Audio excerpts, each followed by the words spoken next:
Fala galera, bom dia, boa tarde, boa noite, boa madrugada. Meu nome é Sidney Martins, professor de língua portuguesa aqui do LAC Concursos, o maior site de videoaulas do Brasil, quiçá das Américas. Vamos parar de enrolação, vamos direto ao ponto. Hoje a nossa aula é sobre conceitos de língua e linguagem e principalmente focando no processo do texto verbal e do texto não verbal.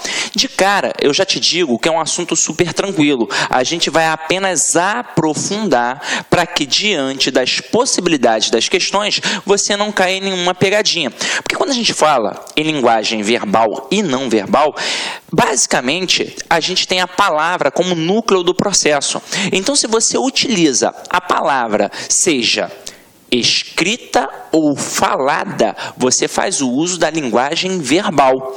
Quando você não usa a palavra, por isso que eu falei que a palavra é o cerne da questão, você tem a linguagem não verbal. Ah, Sidney, mas se eu não uso a palavra, o que eu vou usar então para me comunicar? Várias coisas. Você pode usar imagens, gestos.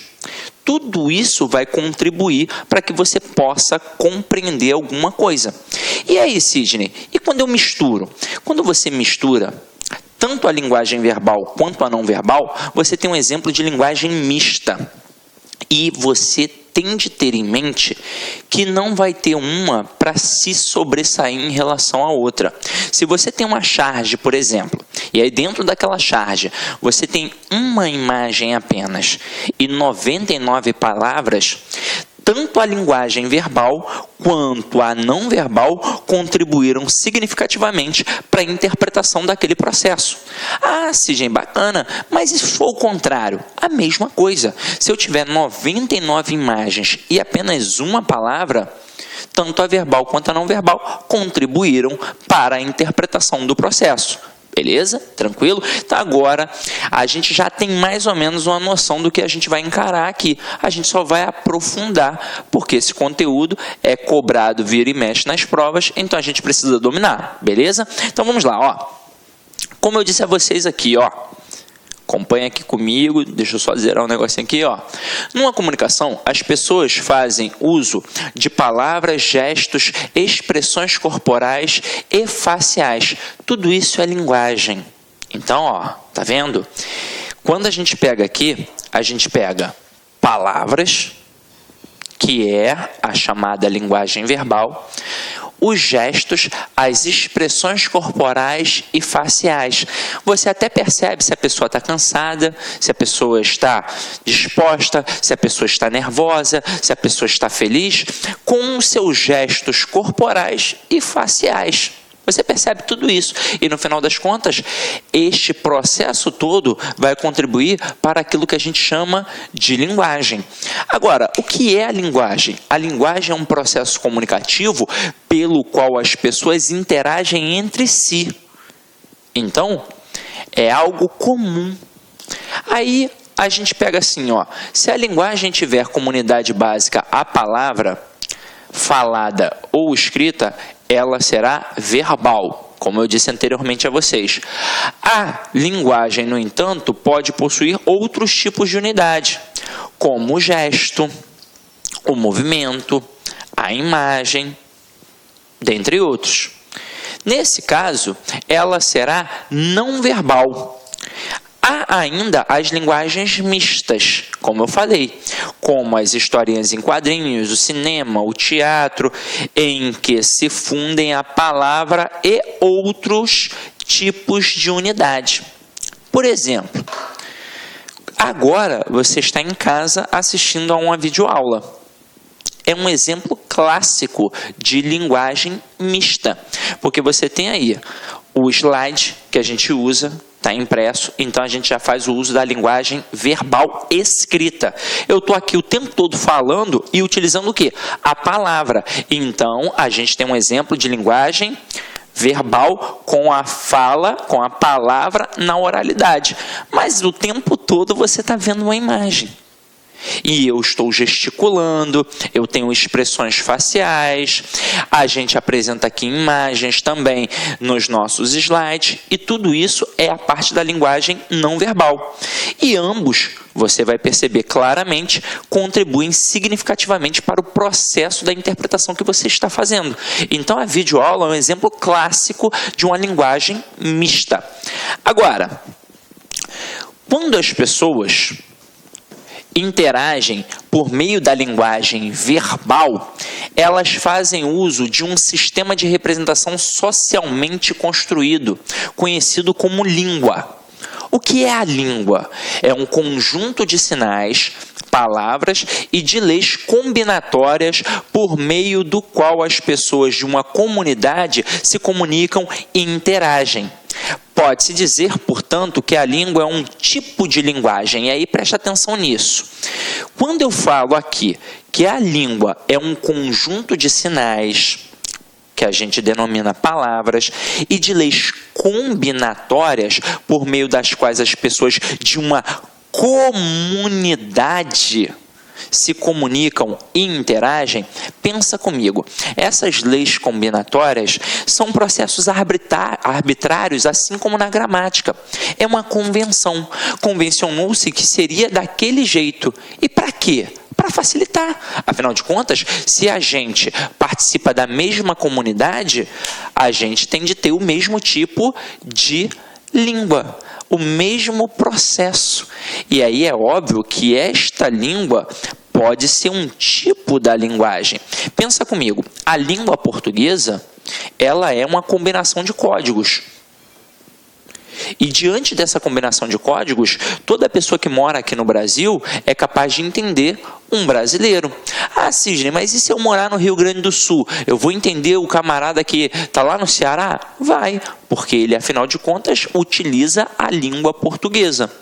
Por mais que ele tenha um processo muito importante de distinção deste tipo de língua que ele vai usar, porque na verdade a gente vai ampliar para a linguagem, que é a questão da variação geográfica. É óbvio que o camarada que mora no Rio Grande do Sul não fala igualzinho ao camarada que mora no Ceará.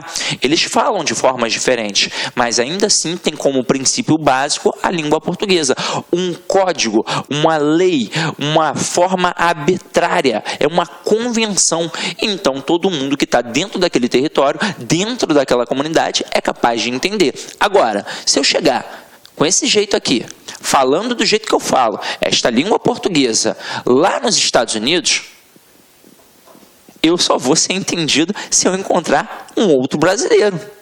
Mas o americano não vai entender bolhufas do que eu estou falando. Se eu for, por exemplo, à Índia, falando apenas o português, será que o camarada vai me entender? Não vai entender. Então é por isso que é importantíssimo pensar em língua como um processo, um conjunto de códigos diante de uma comunidade. Então, língua é aquilo que a gente usa dentro da comunidade. É por isso que aqui no Brasil é a língua portuguesa, nos Estados Unidos é a língua inglesa, na Alemanha é a língua alemã, na França é a língua francesa. Então, aquela comunidade tem um conjunto de leis, um conjunto de regras para denominar que aquele processo, aquele código que está sendo usado é a língua daquela nação, daquela comunidade, ok? Agora, vamos começar a ver alguns processos para a gente poder entender, diante de imagens, o que vai ser denominado linguagem apenas verbal, o que vai ser denominado linguagem não verbal e o que será denominado linguagem mista. Olha aí um exemplozinho de uma imagem. Aqui você tem um exemplo claro de linguagem apenas não verbal, pois a gente não tem a palavra sendo utilizada. A gente tem um cigarro, um círculo em volta e um corte.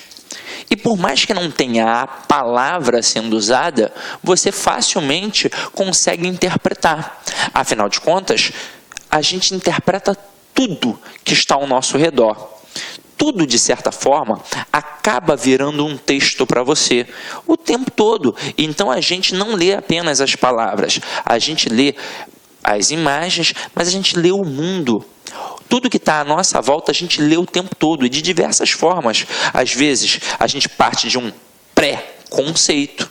O que é um pré-conceito? É um conceito que veio antes daquele conhecimento real. Então, por isso que é pré-conceito. conceito, veio antes. Então, quando você, por exemplo, está numa sala de aula, você vai a um curso pela primeira vez, você também vai reparar nas estruturas físicas. Se você entra, o curso não está pintadinho, está naquela parede ainda de reboco, você olha para o teto, não tem lâmpadas, né, direito, está ali só a fiação, tudo feio, não tem um ar-condicionado, está calor pra caramba, o quadro, poxa, todo feio, aquilo influencia diretamente no juízo de valor que você está fazendo daquele ambiente. É óbvio que na hora que entrar o professor, ele pode até arrebentar, mas antes do cara entrar, aquilo já te desanimou e faz com que você fique até receoso de realmente fazer parte daquele curso. E aí você acaba até metendo o pé. Agora, e se você chegar e o curso estiver todo bonitinho? Opa! Isso faz a diferença, não faz a diferença? Mas aí você está lá dentro da sala, já esperando, poxa, o curso é bacana. Aí entra um professor. Se o professor é muito novinho, de repente, você pensa, é um menino, é um moleque. Aí depois que você começa a prestar um pouco mais de atenção no que ele está falando, você percebe, opa, ele tem um conhecimento, então é bacana, porque você vai interpretando o tempo todo, assim como o professor faz com o aluno. Ele consegue, por exemplo, aqui na videoaula, a gente não tem essa oportunidade, porque eu não consigo ver os olhares. Quando a gente está numa sala presencial, a gente consegue. Então, se a gente está, de repente, indo por uma linha de raciocínio e você olha no olhar do aluno e percebe que ele não está compreendendo, você muda a estratégia. E isso faz toda a diferença. É por isso que o online nunca vai substituir o presencial e o presencial nunca vai substituir o online. Os dois se complementam. Agora, é óbvio que o online é uma ferramenta primordial, fundamental aí na sua vida. Afinal de contas, estreita as barreiras do conhecimento. Então aqui, ó, belezinha, tranquilo? Vamos para um próximo. O próximo aqui, dependendo da sua região, a gente chama de sinal, né, de trânsito, ou então chama de semáforo. Tem gente que chama de sinaleira também. Este termo aqui, ó, é muito importante para a gente poder analisar agora, até com os conceitos etimológicos e semânticos. A palavra semáforo, sema significa ideia, está diretamente ligada àquele contexto da semântica. Sema é ideia e foro significa levar. Então a palavra semáforo significa levar uma ideia. Ora, mas que ideia? Caramba! Se está verde, eu sigo. Se está amarelo, eu tenho atenção. Se está vermelho, eu paro. Então apenas com essas luzinhas aqui, ó. Então, se está vermelho, ó, apenas com as cores, você consegue perceber qual é a ideia que está sendo expressa ali. E você teve apenas um exemplo de linguagem não verbal. Olha a próxima aí. Esse celular é meio antigo, né? É daquele tijolão, né? Se bem que agora a galera gosta do celular grande também, né? Teve uma época aí que é o celular pequenininho que fazia... Tirava onda. Olha o tamanho do meu celular, né? Parece um tablet. Então, vamos lá. Aqui é porque não pode usar o telefone. Geralmente a gente visualiza isso em que locais? Principalmente num banco. As agências bancárias, elas têm isso daqui. Agora, por quê? Eu não sei exatamente. Deve ser para evitar, de repente, o camarada que fala assim, ó, fulano está aqui sacando 5 mil reais. Na hora que ele passar aí na esquina, pode roubar. De repente é para isso. Como eu não estou nem aí para negócio de direito, de leis, sei lá nada, depois eu vou até perguntar para alguém do direito aí, principalmente do direito penal, por que tem isso aí dentro das agências bancárias, principalmente. Porque não pode ser para encher o saco, né? Porque tá todo mundo ali falando pra caramba, estressado. Será que de repente alguém falando vai incomodar? Não sei, né? Então vamos lá. O próximo aqui, ó. E ó, vou te falar, isso daqui é uma placa de trânsito, né? Eu acho que é proibido estacionar e desembarcar. Eu acho. Sabe por quê? Porque eu sou muito ruim de roda. Eu não tenho carteira. Eu não gosto de dirigir. E aí eu fiz o exame de direção e fui reprovado. Aí eu falei assim, quer saber? Tudo tem um ponto positivo na vida. De repente Deus viu que eu ia bater de carro e não deixou passar. E aí nunca mais eu liguei para isso. Pego o táxi para cima e para baixo. Minha mulher que dirige lá em casa, até tem um carro, mas aí ela que dirige, então deixa isso para lá, né? Não dirijo, mas eu acho que é proibido estacionar e desembarcar também, né? Porque se fosse só proibido estacionar, era só um cortezinho, né? Como são os dois, depois tu pode até mandar para mim aí, Cid, tá falando merda aí, no código de trânsito é diferente. Então vamos lá. Aí aqui a gente tem as imagenzinhas que tem aí no WhatsApp, né? Eu acho que é no WhatsApp. Então tem aqui alguns rostinhos, coisa e tal. Alguns bem estranhos, né? Tem um aplicativo que mostra dizendo o que significa cada coisa, né? Tipo aqui o diabinho, né? Que o apaixonado demais. Então são exemplos que a gente utiliza no nosso dia a dia. Então isso daí já faz parte muito do nosso cotidiano. Agora, vamos brincar aqui um pouco com os exemplos de linguagens mistas também. Então observem, tá aqui, ó, cuidado, cerca elétrica. E aí você vai reparar que tudo tem uma intencionalidade discursiva. O próprio camarada, quando faz, ele sabe que tipo de público ele vai atingir. Volta aqui comigo, ó. Quando ele bota isso aqui, por exemplo, dentro de um ambiente comercial, como um restaurante, ou como uma lanchonete, ou como um hospital, ele sabe que naqueles locais vai entrar gente que tem cultura, gente que estudou bastante, gente que sabe ler e sabe ler bem, mas também vai entrar gente analfabeta. Mas o analfabeto, ele é capaz de entender isso daqui. Até mesmo porque a gente tem que parar de pensar que inteligência está diretamente ligada à cultura. E não está. Às vezes o camarada ele é analfabeto ou semi-analfabeto e é uma pessoa extremamente inteligente. Às vezes o cara é muito culto, estudou pra caramba e é um jegue, né? Essa é a verdade. Agora, aqui todo mundo é capaz de compreender. Então só com a imagem o cara, opa, tá tranquilo. Aqui, só com a imagem todo mundo é capaz de entender também. Só com a imagem, todo mundo é capaz de entender. Só com a imagem, o camarada já é capaz de entender.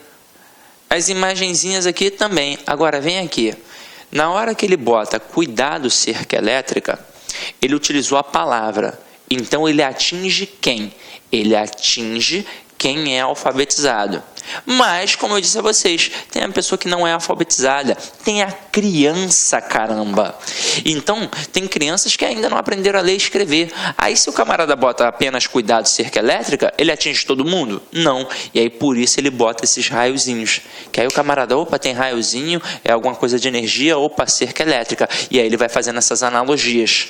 Então, por isso que é muito importante, numa placa que fala da cerca elétrica, também ter esses raiozinhos, né? Aqui, a gente já sabe que é vaga para deficiente. Aqui, ó, cuidado cão bravo, detalhe. Quando o camarada coloca cuidado cão bravo, ele não fez de repente, aliás, ele não fez mesmo, não é de repente não. Ele não fez o que o cara aqui da cerca elétrica fez. Ele não pensou em todos os tipos de públicos. Então, aqui, se for uma criança que não saiba ler ainda, se for um analfabeto, ele vai ler cuidado cão bravo e aí? Ele não vai ler, essa é a verdade. Ele é analfabeto. Se não tiver o rostinho do cãozinho ali para ele se ligar que ali tem um cachorro, ele de repente vai entrar no local. Então tudo tem de ser pensado. Eu tenho de pensar em que tipo de público eu estou querendo atingir, porque tudo tem uma intencionalidade discursiva. Agora aqui, aviso, não pise na grama. Só vai atingir quem? Só vai atingir o alfabetizado. Então só utilizou a linguagem verbal. Aqui, ó, não pode colocar a bicicleta. Aqui, pessoas passando, né? Sei lá, de repente é um hospital. Isso aqui eu realmente não sei o que significa. Agora, isso daqui eu sei, que é o silêncio que geralmente está lá no hospital.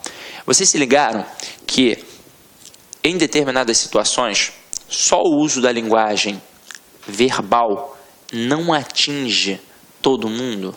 Então é por isso que a linguagem verbal atrelada à linguagem não verbal, ou seja, a linguagem mista, é de suma importância para que possa atingir todos os níveis de público.